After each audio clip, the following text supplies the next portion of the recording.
La Coupe d'Afrique des Nations de cette année, très animée en dehors du terrain mais peu spectaculaire sur le terrain, offre également une fenêtre sur les débuts du tournoi. L'Égypte, l'Éthiopie et le Soudan ont disputé la toute première Coupe des Nations en 1957, et c'est la première fois en 52 ans que les trois prétendants initiaux à la compétition sont tous présents dans le même tournoi. Le retour des trois équipes dans un même tournoi donne un sentiment de fierté et de tradition profondément ancré dans la compétition, explique le journaliste sportif Badruddin Bakayt.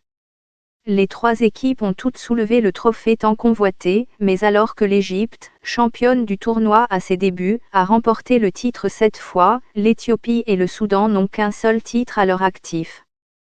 Les pays d'Afrique de l'Est ont pris du retard depuis leur apogée dans les années 1960 et 1970, malgré l'immense popularité de ce sport dans les deux pays et, sans doute, l'abondance de talents.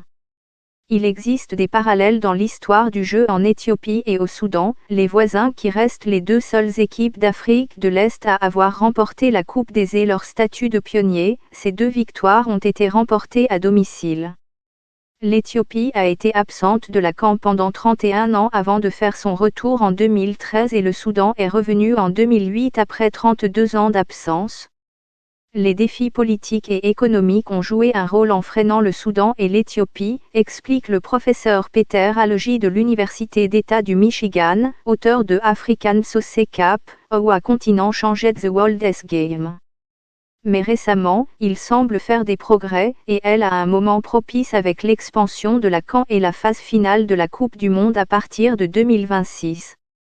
Les conséquences des guerres civiles prolongées, de l'instabilité politique, des ralentissements économiques et des catastrophes naturelles dans les deux pays ont fini par avoir un impact sur le développement et la progression du jeu. La fierté généralisée des réalisations passées a néanmoins servi à la fois de rappel lancinant et d'incitation aux possibilités dans les deux pays au fil des générations. Les chances de l'Éthiopie de se qualifier pour les huitièmes de finale au Cameroun ont été compromises par des défaites lors de ses deux premiers matchs, mais le Soudan a l'espoir de se qualifier pour les huitièmes de finale après un match nul contre la Guinée-Bissau lors de son premier match, tandis que l'Égypte doit se remettre de sa défaite contre le Nigeria. En 1956, des responsables de l'Égypte, de l'Éthiopie et du Soudan, ainsi qu'un représentant de l'Afrique du Sud, se sont rencontrés lors du congrès général de la Fédération internationale du football association au Portugal pour créer une compétition continentale africaine. La première Coupe des Nations s'est déroulée en février 1957 dans la capitale soudanaise de Khartoum et, après que la fédération sud-africaine a refusé d'envoyer une équipe multiraciale et a été disqualifiée, l'Égypte qui a éliminé le Soudan en demi-finale a battu l'Éthiopie 2-1 dans la finale inaugurale. Mais les Walias d'Éthiopie ont vengé leur défaite lors de la troisième CAN en 1962 en battant l'Égypte, alors connue sous le nom de République arabe unie, 4-2 en finale sur son propre sol. Le capitaine Luciano Vassallo parmi les joueurs originaires de l'Érythrée, aujourd'hui indépendante reçoit la coupe des mains de l'empereur Haïlé Sélassié, pour la première des trois occasions où l'Éthiopie accueille le tournoi. L'Éthiopie est célèbre pour l'athlétisme, mais le sport le plus aimé en Éthiopie est le football, affirme Seth Kiar, analyste pour Super Sport à Addis Abeba. Les deux premiers tournois étaient des événements à trois équipes avant que les participants n'augmentent progressivement au fil du temps, et Kiar pense qu'il est important de réfléchir de manière critique à la gloire passée. Nous sommes fiers et respectueux des joueurs, des entraîneurs, de ceux qui ont marqué l'histoire, dit-il. Mais de nombreux pays africains étaient encore colonisés, comme la Côte d'Ivoire, le Nigeria et la Tunisie. Leurs équipes nationales n'étaient pas là. Le Soudan a remporté sa seule Coupe des Nations en 1970 à Khartoum, avec une génération dorée comprenant des joueurs comme Ali Gagarin et Nasreddine Abba connus sous le nom de Djaksa battant le Ghana 1-0 en finale.